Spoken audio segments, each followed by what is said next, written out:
everybody, welcome. Thank you so much for joining us today. I'm Kelly Barrett. This is Etc. We're coming at you live from downtown Lethbridge here at the Jess FM studios. I have with me in the studio today Steve Keenan. Hello. Thank you so much for joining us. Thank you for having me. Welcome. So Steve is going to play some tunes off his new and upcoming album for us. But before we get to that, Steve, why don't you just tell us a little bit about what you've been up to for the last few months? Well, actually, lately I've been really working hard on trying to get the new album ready for production, which it's actually been, it's in the mastering stages right now. So I'm hoping within a week's time we should get the master back, and then it's heading off for production. And it's probably going to be released here within the next month or two, Really? just pending on the like the COVID restrictions right now. Right, so within a month or so. That's exciting, hey? And my understanding is that Dave McCann did some work with you on the album? He did, yeah. Dave McCann has his own graphics design company, Broken Edges, and he's been sitting and helping me do the graphic work on the album. He's done a great job. Right on. Speaking of Dave McCann, we should maybe have Dave on the show sometime. Yeah. Dave, call me. Have your people call my people. Yeah, we'll definitely get Dave on the show sometime too. So, you know, I don't know you that well. So most of my guests I've either met before or I know a little bit about. And I'll be honest with you, I was creeping your Facebook page. I was doing a little creeping, and this morning I decided to put together a little bit of a game to help myself and others kind of get to know a little bit about you. And it's called Who the Hell is Steve Keenan Anyway? Or really, who are you? Like I said, you're very well known in Lethbridge. But, you know, so they're just short little questions, and just so we can figure out a little bit about who you are. Okay. Okay, one question, Jimmy Page or Jimi Hendrix? Ooh, that's a tough one. I'd have to go with Jimi Hendrix. And why would you say that? He was the god of guitar. Right? Yeah, Absolutely. huge inspiration. Good answer. Okay. Timmy's or Starbucks? Timmy's, folks. Yes, and by the Steve Keenan brought me Tim Hortons this morning, and also my tech for the day. And speaking of that, Patty Hour, thank you so much for helping us out today. Awesome. Okay, Steve Vai or Stevie Ray Vaughan? Stevie Ray Vaughan. Stevie Ray Vaughan all Absolutely, the way, right? Yeah. I noticed that you're a fan of the Texas flood. I did get that from your Facebook page, so I kind of knew you were going to answer that question that way. So, okay, sexy, Jennifer Aniston or Jennifer Lawrence? Tough call. I'd have to say probably Jennifer You're Aniston. wrong. It's your wife, Cindy. That was so mean, wasn't That it? was a good one, Cindy, actually. we're going to cut him some slack on that one. He was just trying to answer the question, but yeah, so that was kind of mean on my part. Okay, these next two are really, really important because they'll probably determine the way I see you for the rest of your life. No, I'm kidding. David Bowie or David Gilmour? David Gilmour. Okay, and obviously because of the guitar? Yeah, big inspiration, songwriting and such, so it's just a huge inspiration for me. Right, awesome. That was a tough one. Hey, I'm a diehard David Bowie fan, so for me the answer is always David Bowie to everything, but I'm pretty sure most people that play guitar would have said David Gilmour for sure. Tough decision. Okay, this one is equally as important. Gord Downie or Gordon Lightfoot? Ooh. Two Canadian icons. Very tough.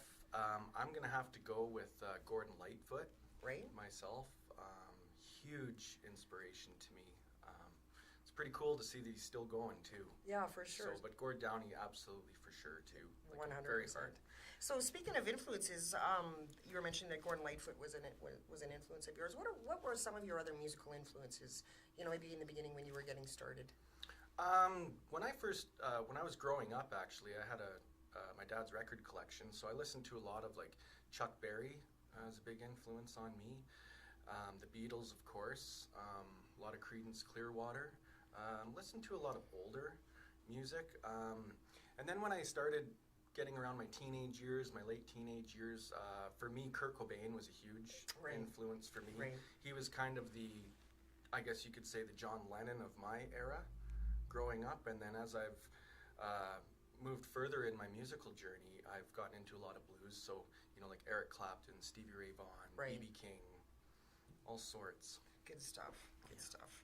And so what was it that made you decide to get into music? Like, were you one of these people? I've had other musical guests on the show, and most of them will say, you know, I just knew from the time I was this high, that this is what I wanted to do. Was it the same for you, Steve? Like, is it something you kind of knew that you wanted to do from a young age? Pretty much, yeah. It's something that I actually started playing the fiddle when I was 5 years old. Wow. My grandfather was a fiddle player here in town, and he was quite good and played in bands, and so I was exposed to a lot of music from a very young age, and exposed to playing with musicians from a very young age. And it was just something that I guess you could say it was a talent that I was just blessed with. It was a gift that was given, and I've just never really looked back. I've just always played, and of course I've had like my day jobs and stuff to help supplement my For sure, income you and have stuff. to, yeah. But yeah, no, it was 5 years old for me when I first started, and I think I played my first song when I was around 6.5 or 7. So I mean, Like in front of people, you mean? Really? So my parents were very patient with me learning. So. Right, and so you would just do shows for the family, or like when you say your first show, are you talking at a family function, or? The first show we used to go to like jam sessions, and I used to be involved with a bluegrass community. So we used to go to these bluegrass jams, and I used to get up and play with the band when I was young. I did my first professional gig, my first paid gig when I was 11 years old. I opened up for a band called Robert Burton and the Strange. They were a blues band, and I'll never forget it. It was here in town at the old Carol's Cafe. Right. And back then, I'll never forget, I was paid $1 a minute for that show. That's odd. And I did a half-hour opening set with my fiddle, and I think today it's still probably one of the best paying gigs I've ever had. So I've never heard of anybody being paid by the minute before. That's kind of interesting. it was $1 a super minute. cool. At 11 years old, after that, That was the big time, eh? I could go into 7-Eleven, and I thought I was King of just the rich world, eh? Oh, yeah. Right on. So, what have you been doing to stay busy during? And you did mention earlier that you do have you do work during the day. And so, have you been getting together with other musicians and jamming a little bit aside from putting the album together? What have you been doing just to sort of keep yourself sane? Actually, this last year's been really tough on us. We haven't played as a band in a full year. December 31st was our last show as a group together. So I've been just doing some writing, and with the COVID and all the restrictions, there hasn't been hardly anything for shows. I did do my own drive-by show in my driveway. So I just set up my PA in my driveway and just told friends if they wanted to come by and do a little drive-by. What a great idea. Yeah, it was something a little different. And so you just had a stream of traffic, and you were just, that's a brilliant idea. I like that. Yeah, it was just something to keep it going. And will there be another one of those? I would certainly like to have another one, pending on the weather here. Right, for Absolutely. sure. It was a lot of fun. You'll have to let us know. For sure will do. We'll bring our cameras. Cool. Right on. So Steve is going to perform a couple of tunes from his new upcoming album. Is there a title for the album yet? The title of the album is called In My Hands. Nice. And where did that come from?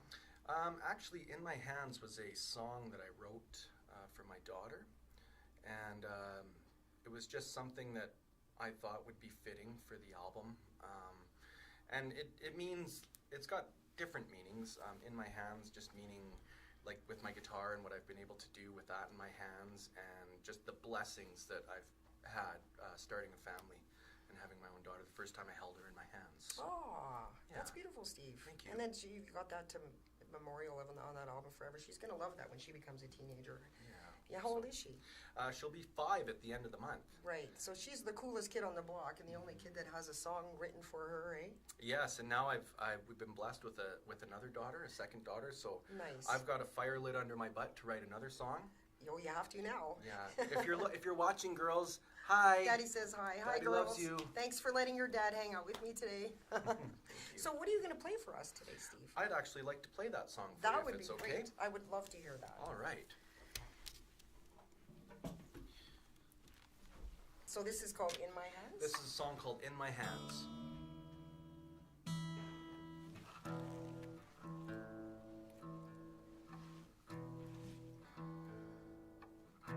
And your daughter's name is? Her name is Kensington. Kensington. So Yeah. this one's for you, Kensington, from Daddy. All right. Goes a little something like this, folks. Hope you like it.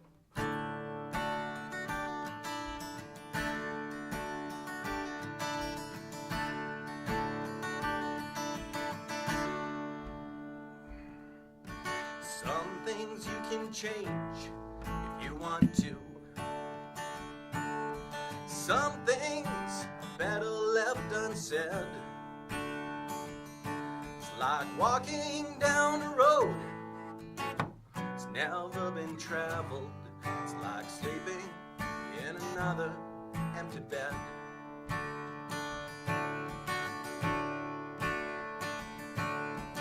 I went on down to the station. I took all the money that I had.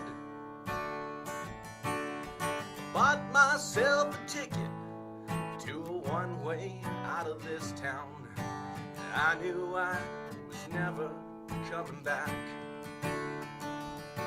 As I walked along the lonely road to freedom,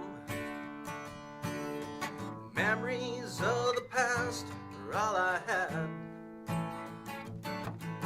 But I know now I'm put here for a reason. Moment I first held you in my hands here.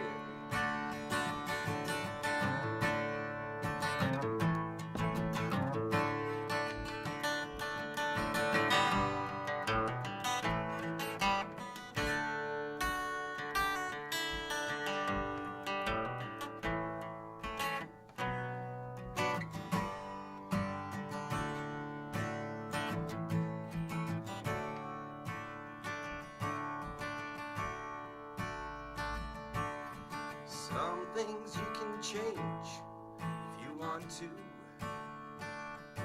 And some things better left unsaid. It's like walking down a road it's never been traveled. It's like sleeping in another empty bed. As I walked along the lonely road to freedom, memories of the past are all I had. But I know now I'm put here for a reason. Moment I first held you in my hands, yeah. 'Cause I know now I'm put here for a reason. Moment I first held you in my hands. Moment I first held you in my hands. Moment I first held you in my hands.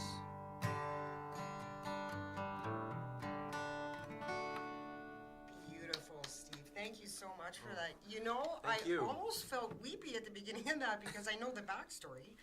And what a beautiful song. You almost made me cry on my own show, Steve Keenan. Oh. Thank you for the compliment. Yeah, beautiful. It just sounded beautiful. So what was your, obviously your daughter was your inspiration for that song. And so what normally is it, the songwriting process for you, Steve? Is it, you hear a melody or a lick or something that, or is it lyrics that come first for you? Or is it an inspiration? Like, for example, your daughter and then you take it from there. How does that work? Usually I start off with the music first.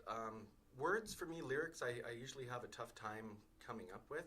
It's so weird. I can go like a dry spell without writing anything, and then sometimes I can just belt out like 2 songs within an hour, and it just kind of comes and whatever feels natural. This song actually started off going back many years of when I used to tour on the road, and just I got to experience that life firsthand to see what it was like, and I actually left that life for the touring and such like that, and To have a family. yeah, well, it was years later Right. to have my family and stuff, but I decided that maybe that wasn't the best route for me to go at that time. But it was a great way to see the country, and I definitely have no regrets over that. Right. It's a tough life being on the road, isn't it? It's, it can be, I was on the road myself for 20 some years in a rock band back in the 80s, and, it's definitely fun, and there is that aspect that you get to see, Canada literally from end to end. But it's a hard life. I mean, because you're never around the element of friends and family or your own bed and all that. You know what I mean? Like, it's just go, go, go, and I don't know about you guys. For us, it was a lot of partying and a lot of late nights, yeah. and it definitely just takes its toll on you eventually. Absolutely. And so, how long were you on the road before you decided to try some different? We had an agent out of Victoria kept us booked, so I was on for about 6-7 months, and I believe during that time we did something around like 160 shows. Wow. Something like that. We used to joke and say that our manager was trying to set a world record to see how long he could keep a band out on one-nighters. We were talking about this, I called them flying V tours. What did you call them? We called them the Star of David tours. This is what the map looks like, right? Yeah. Meanwhile, you're the ones out there driving and all that, and so it's. But what a great experience, so hey, like, don't you feel blessed to have just even been a part of that? Because absolutely. It's not that way now. You know, and I know the Tyrants were on last week, and we were talking about that too. You know, I feel really grateful that I was, and you probably do too, that we were in a time when you could go out on the road and do all those one-nighters as crazy and manic as they were all over the map.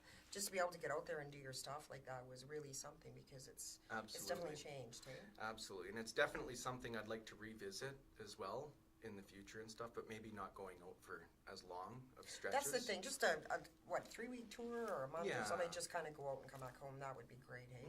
Well, who knows? Maybe when this is all over, I think the COVID has really made people sort of second guess what they're maybe not second guess, reevaluate.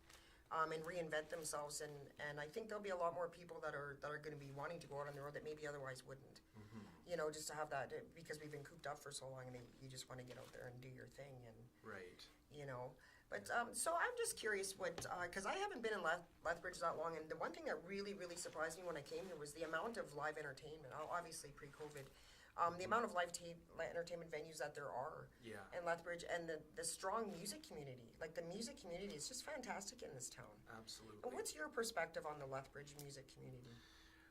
You know, the way I see it is we are very blessed to have the music community that we have here. A lot of people don't know about it, but there's a huge amount of talent here. There sure is. In all genres, you know, from classical music to even heavy metal. And in my experience from playing around town and stuff, is a lot of people try to support one another. They do. It's not a competition. Right. You know, and everyone tries to help each other out however they can. That's been my experience anyway. I agree with you. It used to be like back in the day, it used to be really dog eat dog and really competitive and almost vicious in a way, you know? And you don't see that in Lethbridge. No, I think it's still there to an extent, but I mean, it's not, like, I don't think it's a real cutthroat thing or anything, but I mean, you know, people are out to try and get their music out there and get it heard and things like that. But I've noticed in the last few years it's turned around to be a very supportive community, like it always pretty much has been. The thing I've noticed with venues, and it's kind of happened around town, is, you know, we get an explosion of like good music venues, and then things just like die off, right? And places close, and you know, and then there's not much happening for a while, but then it comes back again, and it's always been a pretty strong musical community. Right. I remember a couple of years back when I was working in events, and so my job was to kind of figure out where the events were, and I was amazed. At that time, there was probably 5 or 6 live venues where live bands played consistently all the time. Right. You know, and for a city the size of Lethbridge, that's pretty impressive, you know. And that, of course, that was before Average Joe's closed, which was really unfortunate because that was a good live entertainment venue. And and then we have now, you know, we have so much to look forward to when COVID is done. I know people such as yourself are putting out albums, and so what a great way to make use of your time during COVID. It's been a challenge, definitely been a challenge, but trying to stay positive and do positive things. Absolutely. You know, and just being thankful. That's the thing. For, you know, like, if anything has taught me anything in this last year, is just, wow, like how good we do have it. And I mean, with all these restrictions and stuff we have now, it's just to take a step back and just, you know, just think of like all the good things that we have in life. Like, just even be able to sit down with family, you know, and have a dinner. We haven't had that opportunity. Right. You are, and I think people's priorities have changed. I think, you know, what we value as important is shifted during the COVID, because I know for a lot of us, what used to be important was, you know, that big vacation or that brand new car or, you know, whatever it may be. And these days, you know, the big ticket for most of us is just to hug our family members or have a meal with family members or, spend Christmas, and you know, so I think priorities have shifted. And so, do you think that there's a positive to all of this? Like, do you think we can see beyond and see that there might be actually something good that came out of this COVID? I certainly hope so. I mean, it's been really hard for a lot of people this year, in any industry, not just musicians, small business owners, Absolutely. and everyone. Restaurants, like all of it. Yeah, yeah. Everyone's been hit so hard this year, and you know, it's just, I hope it's taught people to kind of, you know, take a step back and just slow down a little bit and just realize what's important Right. in life. That's right. And thank God to those of you that have your music, you know, to keep you sane during, I call it the strange. Yeah. To keep you sane during the strange, you know, and you've got that to go to. And can you imagine what it's going to be like when this is all over? It's just going to be insane. Yeah. With touring and concerts, and it's going to be quite the scene. I sure hope so. Yeah, you bet. I'm looking forward to it. Right on. So a couple of other questions I had for you, Steve.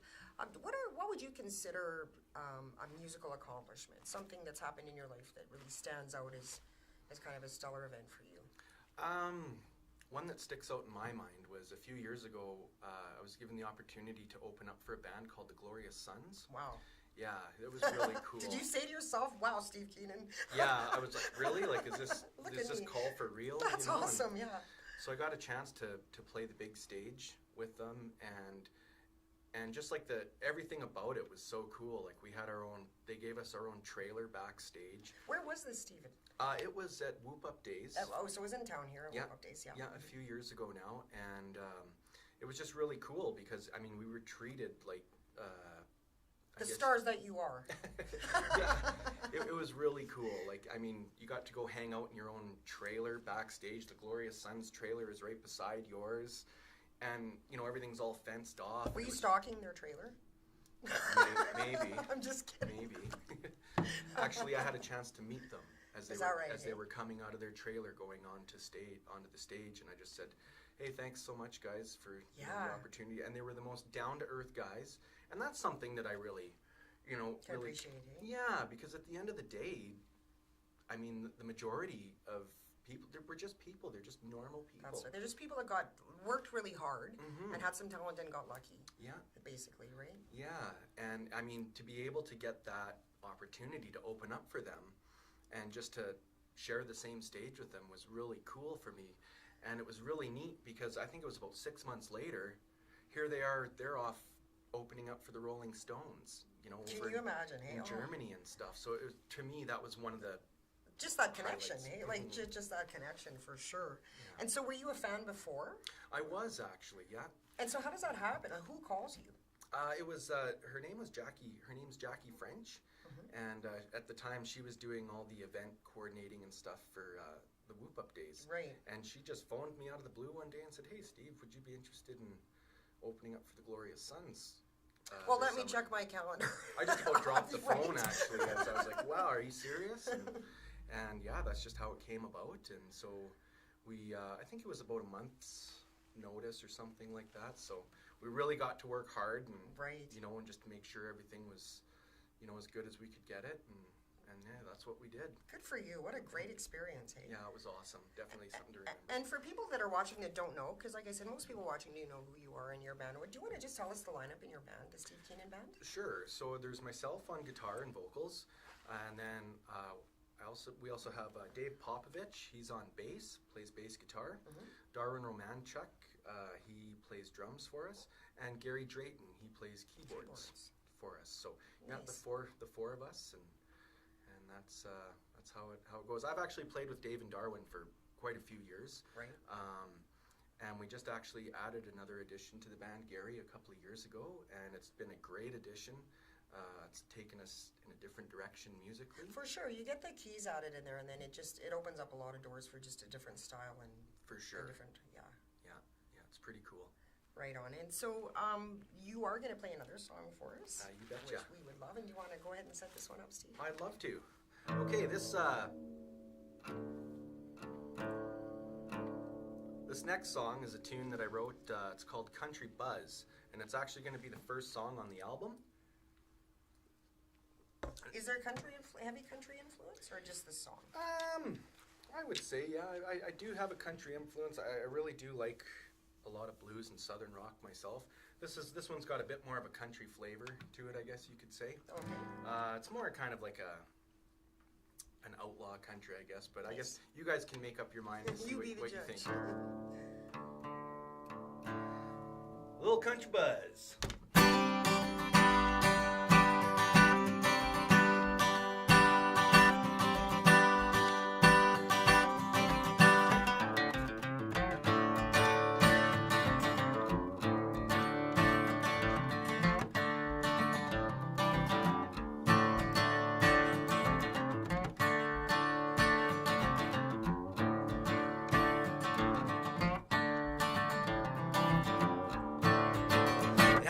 In the moonlight, I like sleeping when the sun shines. I like walking down a fine line with no end in sight. I catch crows in the cornfields.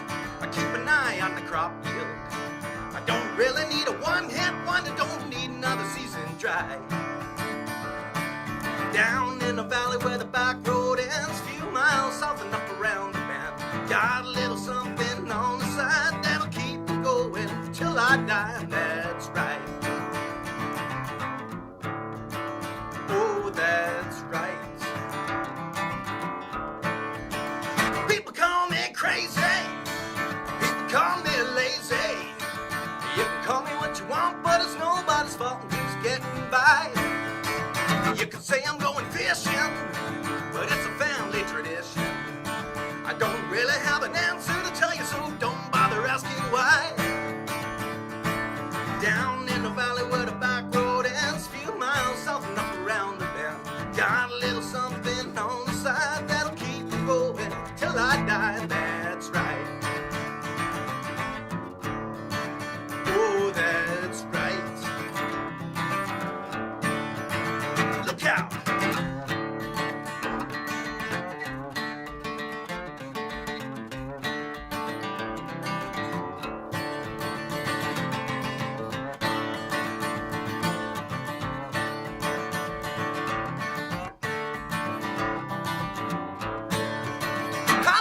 In the moonlight, I like sleeping when the sun shines.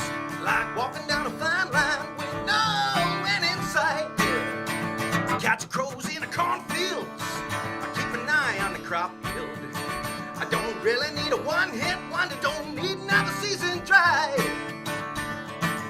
Down in the valley where the back road ends, few miles south and up around the bend, got a little something on the side that'll keep me going till I die, that's right. Oh, that's right. Oh, that's right. Oh, that's right. Right on. That was awesome. Thank you so much for playing that for us. Thank you. So how long does a song like that take you to write? Actually, there's a story behind this song. Oh, I like stories. Tell us the story. I was sitting at the table one night, and I had this riff in my head, and was trying to work on something, and my wife come into the kitchen. She's like, "Why don't you write something good? Like write a good stomper or something." Only a wife could say that and get away with it. not that she meant it like that, but she No, meant of it like course more not. of like a let's get a stomper going. Right, And then right away I looked down like, "Oh yeah, something. You want something good, eh?" And so I was like, write pen to the paper really quick, and that one came out in about 20 minutes. Really? Yeah. And Cindy, we have you to thank. I'm thinking partly for that Absolutely. too, for the motivation. Yeah. And so that's quick, eh? That's quicker than normal to put a song together. For me it is. Right. For me it is, yeah. It was just something that kind of, I don't know, it was just an idea that got into my head, and it was like, oh, I can start writing about this. And it was one of the easier ones, definitely. That song, I can't even imagine how great it sounds with the drums and the rest of the band. And people would be whipping around the dance floor. I sure And hope. they would be twirling and two-stepping, toe Yeah. tapping, butt snapping, beer drinking, chicken plucking, tobacco chewing. That's what it's all about. It's that kind of country song, right? You It's a betcha. yee-haw kind of. So, is this your first album, Steve? Actually, this will be, I believe it'd be my third now. You had to think about that. Yeah, I it would was be just- like, I would know exactly. It's- That must, but when you have 3 albums, it's like, 2, 3. This is the first full-length album Right. that I've released. So Yeah. I've done an EP before, Nice. and then before that I did a record, but they were never really released. The last one that I did release, but it was 6 songs. This is my first full-length album, but I have played on a lot of other people's recordings. Nice. As a- In Lethbridge? Yeah, and around southern Alberta and stuff too. Just as a session musician, I've been hired to come in and do work for them, and so I've always been tried to keep busy doing that as well. But yeah, Nice. I was being a smart aleck a minute ago because for someone like me who has never had an album, it's nice to kind of have to actually think, how many albums do I have? That must be a nice feeling. yeah. Like there's been a lot of, like I said, recordings that I've been involved with, even my own stuff that they're just sitting. They haven't been released. Right. So yeah, it's my. And will they be? I'm hoping so. Right. Yeah, within the future. So you just kind of have them in your back pocket for now and maybe pull them out a bit down the road? Right. Yeah. So something else I heard about you is, and maybe it's a rumor, maybe it's the truth, do you have a stage named after you? Actually, I do actually.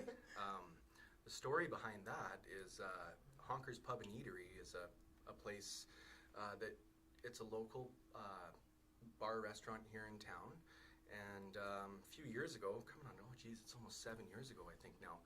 They were looking to do some live music in their bar, and my wife at the time was doing some waitressing there, and she says, "Well, my boyfriend plays," and of course they're all, everyone's boyfriend Plays. plays or whatever, and so she sent him a video, and they were like, "Oh, that's actually we could be interested in something like this." So they actually approached me and asked, "Would you like to come in and do like an open mic or try to do something in here with us?" And I said, "Yeah, sure."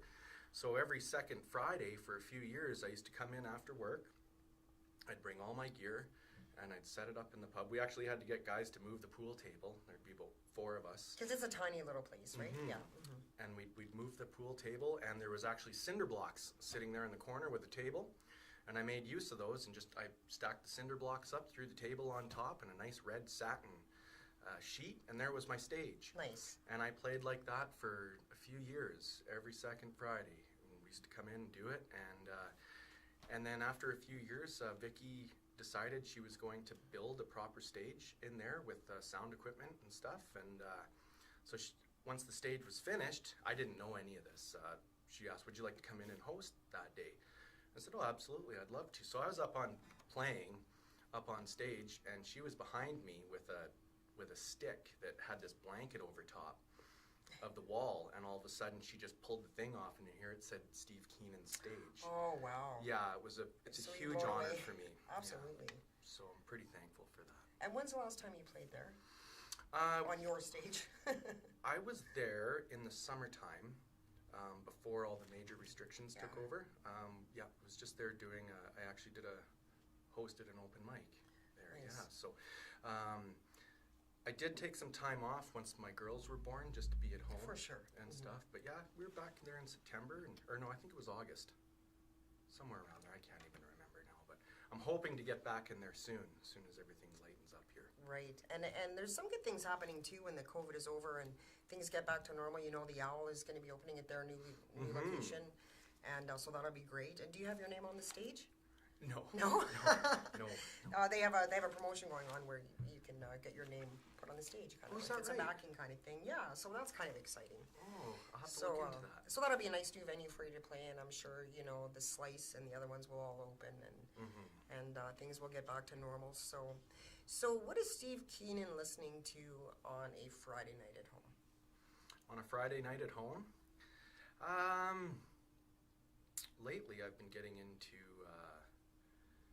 some of the old B.B. King records. Nice. Actually, just listening to his style and stuff, it's just so smooth. I listen to all kinds of music, actually, but that's been one that's been sticking with me lately. Right. Some B.B. King. I'm all over the map. What was the last concert you attended? My last concert, oh geez, it's been a while since I've been to a concert. Tom Petty. Oh, I would how say lucky it's- were you to see Tom before he passed away? It was fantastic. Where was that? Up in Calgary. Nice. Yeah, Steve Winwood had opened up for him, Wow. and it was just such a great night. Absolutely. Well, those days are going to come back soon enough, and we're just about ready to wind down here. And I would just like to thank you so much for coming down. And so where do you see yourself, just in closing, Steve, where do you see yourself in 5 years? If you could wave a wand, the COVID is done, where do you see yourself? I would like to see myself still making music for people, and if the time is right, hopefully getting out there and doing a little bit of touring, and just trying to do my best, keep making music and being there for my kids and my wife, and just trying to keep going. Right. Yeah. Just keep on doing what you're doing right now, basically. Keep on going, yeah. And probably with a whole new perspective on it as well, hey? For sure. Right on. Yeah. Well, I can't thank you enough for coming down, Stephen, and we look forward to your new album coming out, and the name of the album is? In My Hands. And where can people look for that? I'm looking to get it all up on the platforms for internet. Right. Right now. I will have some hard copies made, but I'm not actually releasing those just yet until we have a venue that's ready to go. So just keep an eye out on the Facebook, on my Facebook page. I do have my own website, stevekeenanband.com, and I'll be getting that updated here shortly. Check it out, folks. Thank you so much, Steve, for coming down. Really appreciate it. And thank you for playing the songs for us. They're beautiful. Thank you. Thanks for having me. You bet. Thank you so much for tuning in, everybody. I'm Kelly Barrett. This is Etc. Have a great week and stay safe and sane. Take care.